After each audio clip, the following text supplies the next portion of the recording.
Juhu!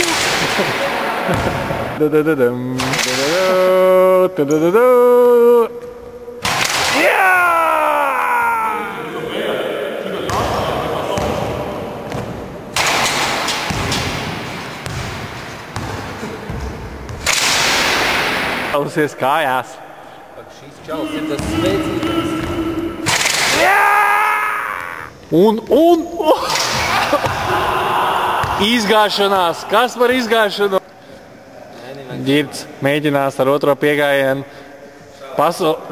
Žūrijai viņš ir uzlīdz 360 dzirnaviņas. Publika auro. Ģirds ieskrienās, ko mums Reins rāda, lai Ģirds noguļās viņam priekšā. Viņš pārģīta. Viens no nenormālākajiem trikiem.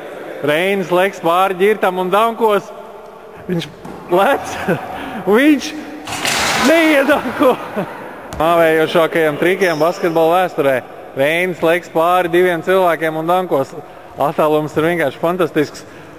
Spēlēts vienam, pārlec otram un atkal neiedanko. Tas ir cirks pa brīvu.